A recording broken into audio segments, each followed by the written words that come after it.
যে যেখান থেকে দেখছেন সবাইকে সালাম ও শুভেচ্ছা জানিয়ে শুরু করছি আজকের ইন্টারন্যাশনাল আড্ডায়।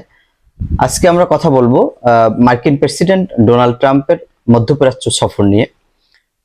বিশেষ করে মার্কিন অর্থনীতিকে চাঙ্গা করার উদ্দেশ্যে মিস্টার ডোনাল্ড ট্রাম্প আসলে মধ্যপ্রাচ্য সফর শুরু করেছেন। তারই ধারাবাহিকতায় তিনটি দেশ উনি সফর করবেন, যার প্রথমেই সৌদি আরব, তারপরে হচ্ছে কাতার, সংযুক্ত আরব আমিরাত।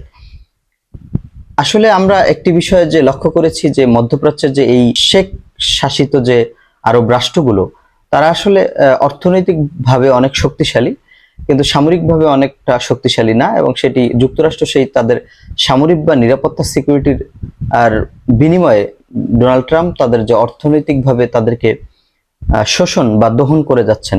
বিশেষ করে কাতার এবং সংযুক্ত আরব আমিরাত বা সৌদি আরবকে আসলে মূলত বলা হয় দুগ্ধ বা দহনযোগ্য গাভীর মতো। বিশেষ করে ডোনাল্ড ট্রাম্প সৌদি আরবকে সেরকমটি মনে করেন। উনি অনেকবারই তার বক্তব্যে বলেছেন ইউএসএ তে বসে যে সৌদি রাজাকে উদ্দেশ্য করে যে আমরা তোমাদের সিকিউরিটি দিচ্ছি, এর বিনিময়ে তোমরা লটস অফ মানি আমাদেরকে দিবে, এরকমটি উনি সবসময় বলে থাকেন।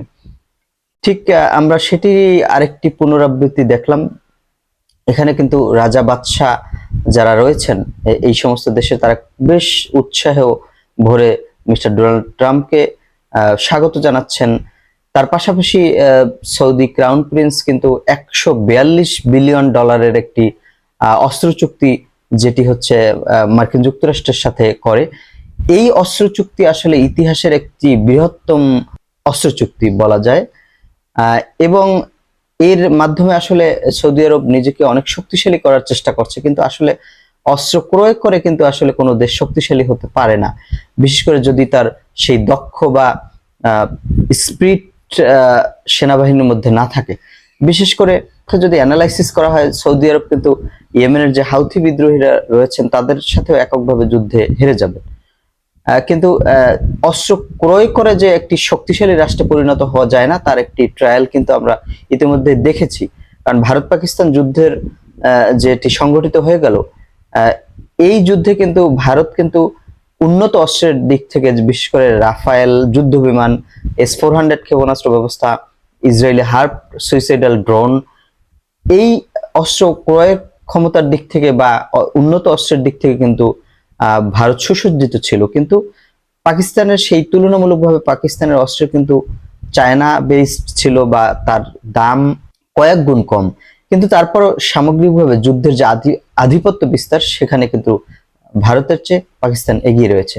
ঠিক একইভাবে ডোনাল্ড ট্রাম্প বা আমেরিকার সাথে যে সৌদি আরব, কাতার, কুয়েত বা সংযুক্ত আরব আমিরাত যে চুক্তিগুলো করছেন বা উন্নত অস্ত্র নিচ্ছেন, তার মাধ্যমে কিন্তু তার যে আঞ্চলিক প্রভাব বা শক্তিশালী রাষ্ট্রে পরিণত হওয়া, সেটি কিন্তু আসলে হচ্ছে না।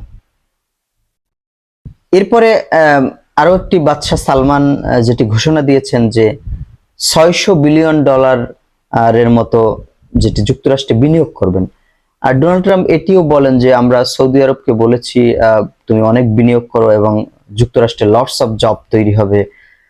তো এই জন্যই আসলে সৌদি আরবকে বলা হয় দুধেল গাভী আমেরিকার জন্য।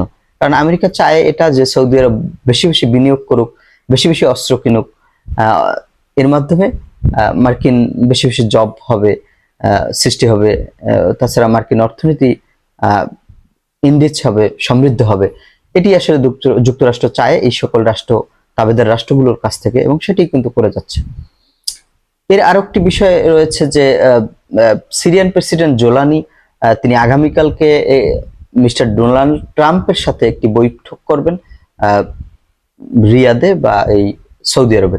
সেটি আসলে একটি বিষয় যে ইসরায়েলের সাথে সিরিয়ার যে সম্পর্ক রিলেশন, সেটি আসলে স্বাভাবিকীকরণের একটি প্রচেষ্টা মিস্টার ট্রাম্প করবেন। এর পাশাপাশি যে যুক্তরাষ্ট্রের যে স্যাংশন রয়েছে সিরিয়ার বিরুদ্ধে, সেই স্যাংশন বাতিল করার বিনিময়ে মিস্টার জোলানি চাইছেন যে সিরিয়ার যে তেল এবং গ্যাস ক্ষেত্রগুলো রয়েছে, সেটি যুক্তরাষ্ট্রের মালিকানাধীন কোম্পানিকে ইজারা দেওয়ার মাধ্যমে সেই যে স্যাংশন গুলো রয়েছে সিরিয়ার উপরে যুক্তরাষ্ট্রের, সেটিকে উঠিয়ে নেয়া। এবং যুক্তরাষ্ট্রের সাথে সম্পর্ক স্বাভাবিক করা, এবং যুক্তরাষ্ট্র চাচ্ছেন যে এটির মাধ্যমে ইসরায়েলের সাথে সম্পর্ক সিরিয়ার স্বাভাবিক করার একটি প্রক্রিয়াতে অংশগ্রহণ করা। এবং সেটি কিন্তু আহ, আবেগী মুসলমানদের খলিফা বলা যায় যে মিস্টার জোলানি সেটি কিন্তু করার চেষ্টা করছেন। আজকের মতো এই পর্যন্তই। পরবর্তী সময়ে অন্য কোনো বিষয় নিয়ে আসবো। তো আল্লাহ হাফেজ।